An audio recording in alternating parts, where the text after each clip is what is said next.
अध्यक्ष महोदय, महाराष्ट्र विधानसभा नियम 47 अन्वये मी कालच्या दुर्घटनेबद्दल निवेदन करू इच्छितो। अध्यक्ष महोदय, काल 19 जुलै रोजी चौक येथे मानिवली खालापूर या महसुली गावाच्या हद्दीमध्ये इर्शालवाडीमध्ये दरड कोसळल्याने एक मोठी दुर्घटना त्या ठिकाणी घडलेली आणि खरं म्हणजे त्याच्यामध्ये रात्री 11:35 ला याची माहिती मिळाली आणि त्यानंतर प्रशासकीय यंत्रणेमार्फत बचाव कार्यासाठी त्या ठिकाणी तात्काळ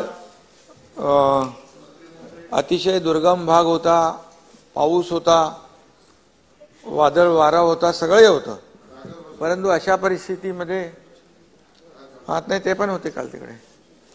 अशा परिस्थितीमध्ये रात्री 12:40च्या सुमारास प्रत्यक्ष घटनास्थळ या जागेवर आपली यंत्रणा पोहोचली।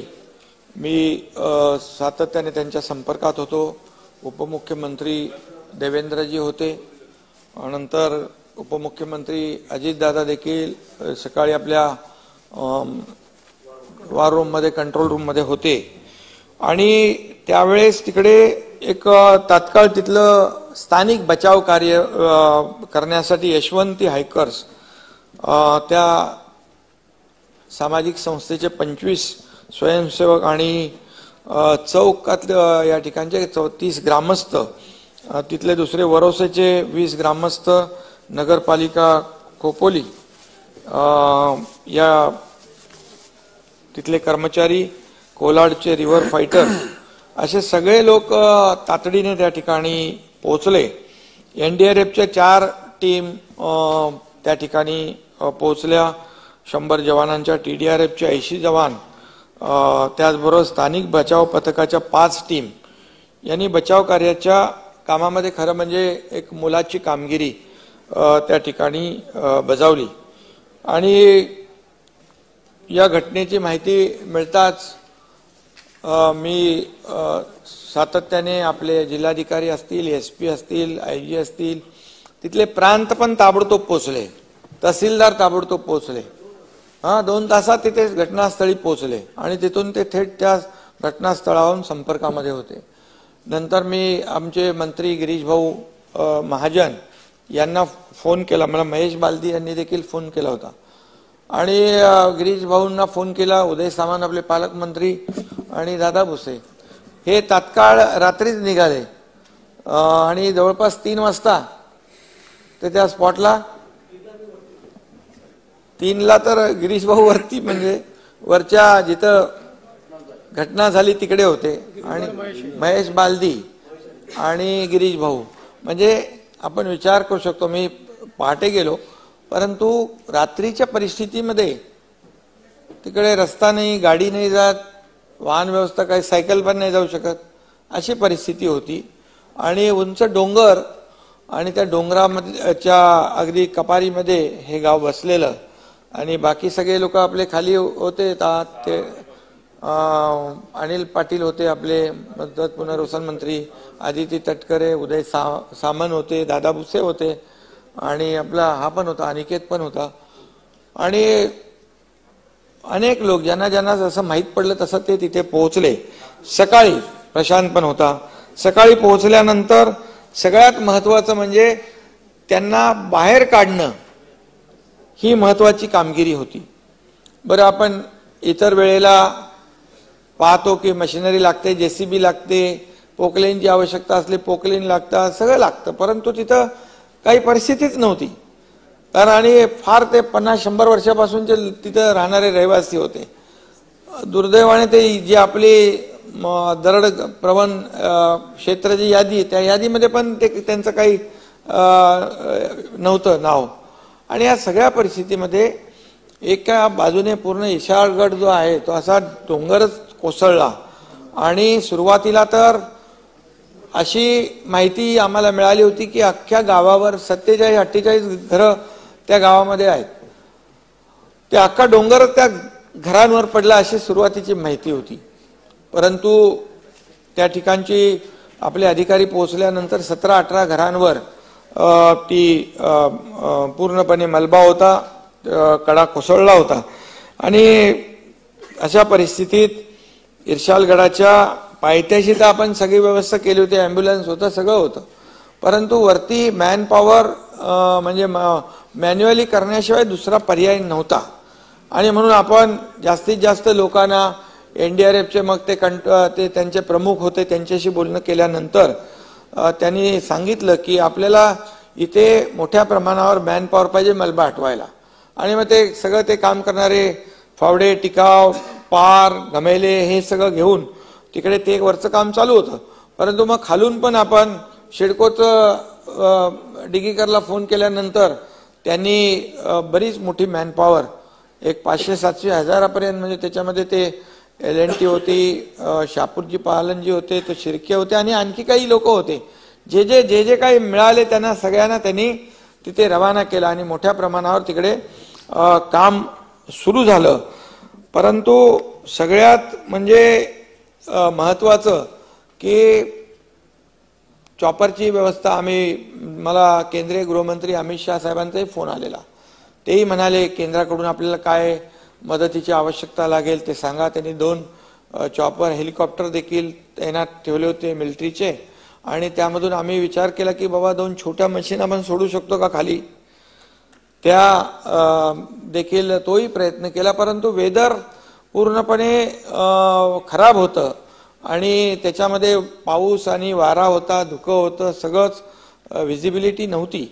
त्यामुळे तोही प्रयत्न आम्ही करण्याचा प्रयत्न केला, परंतु त्याच्यात काय यश आम्हाला मिळालं नाही. आणि हे सगळं करत असताना तिथले जे गावकरी होते, सुदैवाने काही मुलं खेळत होती त्या आश्रमशाळेमध्ये रात्री आणि त्यांना ते आवाज आल्यामुळे ते पळाले. त्या लोकांनाही बाकी लोकांना हे केलं. काही लोक मासेमारीसाठी गेले होते, काही लोक आता भात शेती करायला ते गेले होते, आणखी काही लोक बाहेर असण्याची शक्यता आहे. परंतु आतापर्यंत कालपासून शेवटचं जे काही 20 डेथ झालेले आहेत कॅज्युअल्टी आणि 8 लोक जखमी आहेत, त्यांचा देखील उपचार आपण करतोय. आणि जे मृतांचं जे नातेवाईक आहेत, परिवार आहेत, ते आम्ही त्यांना भेटलो. आणि गिरीश महाजन तर तिथे सातत्याने तिकडे स्पॉटलाच होते, महेश आणि 2 जण. आणि खरं म्हणजे फार अडचणीचं सगळं होतं. आणि त्याच्यात एक दुसऱ्याला त्या नातेवाईकांचे आक्रोश, सगळ्या गोष्टी, आणि परत ते त्यांची डेड बॉडीची विल्हेवाट लावणं हे देखील मोठं जिकिरीचं काम होतं. परंतु एकीकडे मलबा हटवण्याचं काम काही लोक करत होते, दुसरीकडे त्या जे मृत आहेत त्यांच्या नातेवाईकांशी बोलून वरतीच ते विधी करायचा ठरला. काही लोक ते खड्डे खोदत होते. पण अतिशय विदारक दृश्य होतं, अतिशय भयानक अशी भीषण परिस्थिती, दुर्दैवी घटना ती होती. आणि पण सगळ्या माणसांनी माणुसकी त्या ठिकाणी दाखवली. आणि ज्याला आवश्यक, आता हे सगळे जे काही आपले रेस्क्यू टीम आहेत त्यांना मदत, म्हणजे त्यांना जे काही सपोर्ट करायचा तो करत होते. आणि त्यांना ज्या काही पाणी असेल, काही बिस्किट असतील, ते काही लोक घेऊन जात होते, तेही सगळे मदत करत होते एकंदरीत. आणि जे नातेवाईक आहेत उरले, जे मृत झाले त्यांचे परिवार, त्यांना देखील खाली आणलं, त्यांना एका ठिकाणी ठेवलं शाळेमध्ये, त्यांची व्यवस्था आपण केली. त्याचबरोबर मृत जे आहेत त्यांच्या नातेवाईकांना देखील सरकारच्या वतीने, शेवटी आपण काय आपल्या हातात आहे तेच आपण करू शकतो.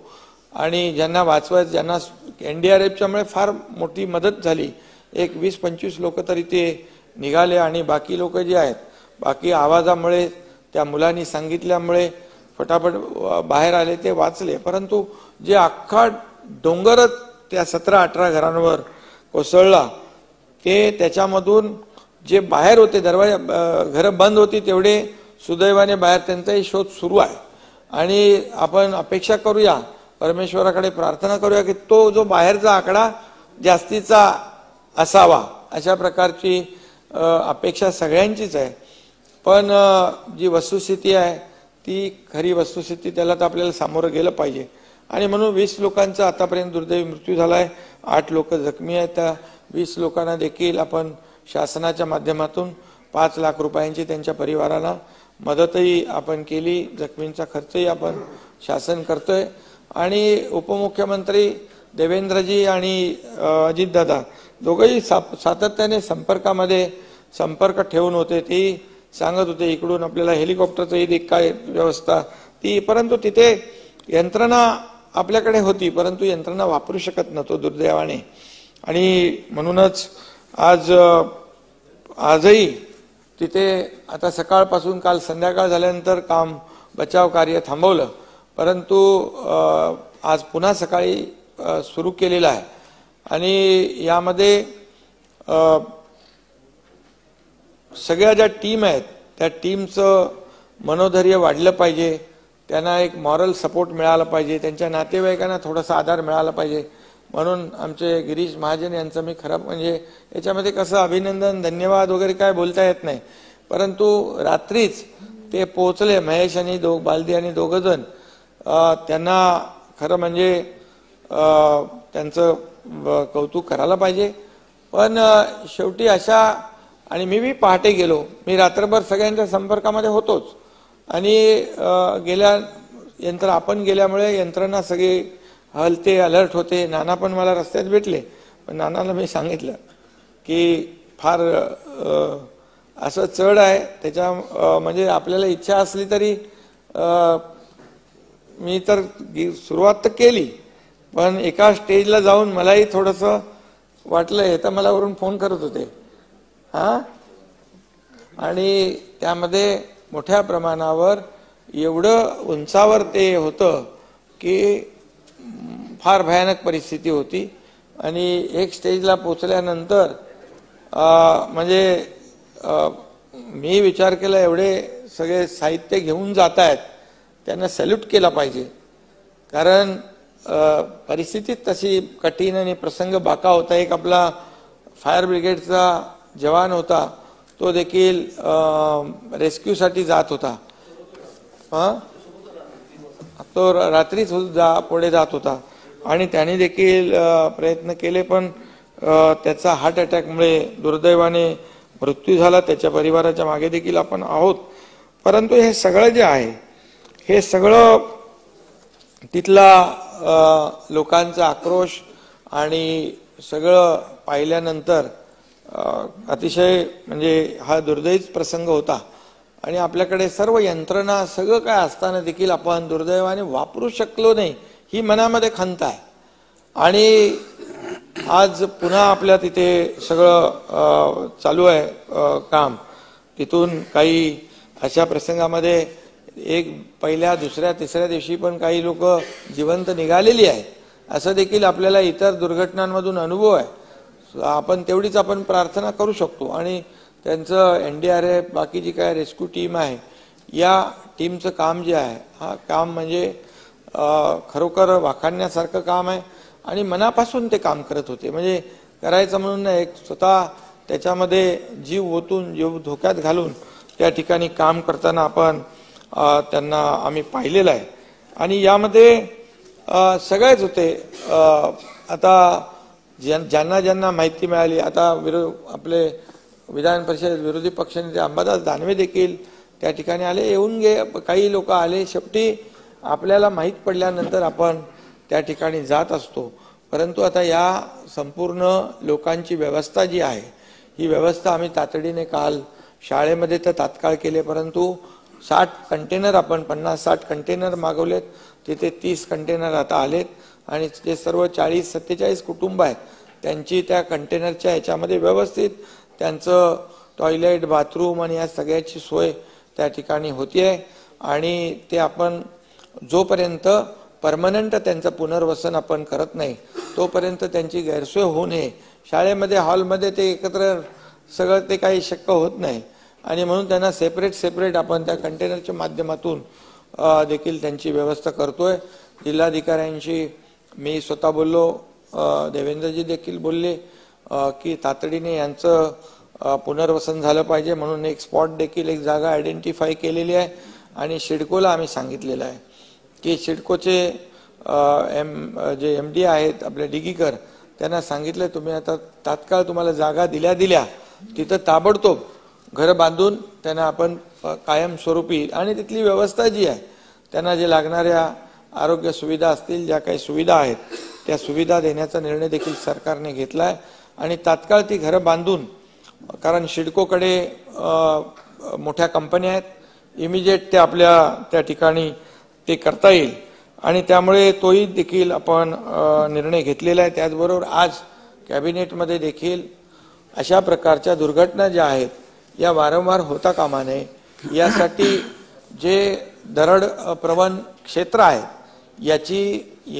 काही ठिकाणचे लोक तर आपण शिफ्ट केलेले आहेत, परंतु काही ठिकाणी लोकांचा आग्रह असतो बाबा नाही इथे काहीच होणार नाही, आपला प्रयत्न असतो, सरकारी यंत्रणा कलेक्टर पोलीस सगळं प्रयत्न करतात, परंतु काही लोकांच्या आग्रहामुळे ते तिथेच राहतात। परंतु असं ठरलं की ज्या ठिकाणी आपल्याला धोका वाटतोय त्या ठिकाणचे लोक आपण सुरक्षित स्थळी हलवण्याचा निर्णय देखील घेतलेला आहे आणि त्यांचं देखील जे धोकादायक अशा परिस्थितीमध्ये जे लोक राहतात त्यांचं देखील कायम स्वरूपीचं पुनर्वसन आपण सुरक्षित स्थळी त्याचं एक नियोजन एक आराखडा देखील जो आपण रायगडमध्ये केलेला आहे, त्या रायगडमधले देखील काही आणखी 10-12 ठिकाणचे लोक आहेत त्याच्यावर देखील चर्चा झाली। कोल्हापूरमध्ये रत्नागिरीमध्ये किंबहुना राज्यभरामध्ये ज्या ज्या ठिकाणी अशा प्रकारचे जे दरडप्रवण क्षेत्र आहेत त्यांना आपण तिथून सुरक्षित स्थळी हलवून निदान अशा पावसामध्ये लँडस्लाइड होऊन दुर्घटना होऊ नये, लोकांची जीवितहानी होऊ नये यासाठी आपण पूर्णपणे काळजी या ठिकाणी घेतोय आणि तशा प्रकारचा निर्णय देखील आपण या ठिकाणी घेतलेला आहे। यामध्ये जवळपास 109 लोकांच्या लोक आयडेंटिफाय झालेले आहेत आणि बाकी लोकांचा देखील शोध सुरू आहे। काही लोक नक्कीच इतर ठिकाणी हे तिथे चर्चा केल्यानंतर भात शेतीची भात लावणीसाठी देखील आदिवासी कुटुंब दुसरीकडे कामावर जातात आणि हे सगळ्यांचं हे करून आजही तिथे म्हणजे हे कायमस्वरूपी आपण यांचं पुनर्वसन करण्याचा तर निर्णय झाला, त्याचं जे नियोजन तेही झालेलं आहे, परंतु एकंदर पूर्ण राज्यभरामध्ये देखील ज्या ज्या ठिकाणी असे स्पॉट आहेत ते जे यादीमध्ये आहेत, आता हे यादीमध्ये नव्हतं, यादीमध्ये आहेत त्याचं तर आपण हे करूच, परंतु यादीमध्ये नसले तरी सुद्धा त्याचा आपल्याला तिथल्या यंत्रणेला माहीत असतं, तिथल्या लोकल अधिकाऱ्यांना माहीत असतं, तिथल्या स्थानिक लोकांना माहीत असतं की या ठिकाणी अशा प्रकारचा अपघात दुर्घटना होऊ शकते, अशा तेही तपासण्याच्या सूचना मी या ठिकाणी आम्ही दिलेल्या आहेत कॅबिनेटमध्ये आणि तोही निर्णय कॅबिनेटमध्ये घेतलेला आहे। जे मृत जे आहेत त्यांना देखील आपण खरं म्हणजे श्रद्धांजली आपण आपल्या वतीने देऊ आणि त्याचबरोबर जे नातेवाईक आहेत त्यांना देखील त्यांचं योग्य पुनर्वसन, त्यांचं आता तात्काळ योग्य नियोजन, राहण्याची व्यवस्था या सगळ्या बाबींवर पूर्णपणे आम्ही लक्ष ठेवून आहोत आणि शासन पूर्णतः या दुर्घटनाग्रस्तांच्या पाठीशी आहे, शासन गंभीर आहे एवढंच मी या प्रसंगी आपल्याला सांगू इच्छितो आणि जवळपास सर्वच लोकांनी यामध्ये सत्ताधारी असू द्या किंबहुना विरोधी पक्षाचे सदस्य असू द्या यांनी सगळ्यांनीच एक सहकार्याची आणि भूमिका याच्यामध्ये घेतली। एक माणुसकी काय असते यामध्ये, शेवटी राजकारण करायच्या जागा वेगळ्या असतात, त्याच्यामध्ये आपल्याला खूप वेळ पडलेला असतो, पण अशा परिस्थितीमध्ये या दुर्घटनाग्रस्तांच्या मागे सगळेजण अगदी विरोधी पक्षाचे लोक पण त्यांनी देखील मोठी सहानुभूती दाखवली आणि सरकारला सहकार्य केलेलं आहे आणि सरकारच्या माध्यमातून देखील या कुटुंबियांच्या पाठीशी किंबहुना अशा प्रकारचे जे काही प्रसंग येतात त्यांच्या मागेशी सरकार पूर्ण पाठीशी उभं राहतं एवढंच मी या प्रसंगी या ठिकाणी सांगू इच्छितो। धन्यवाद।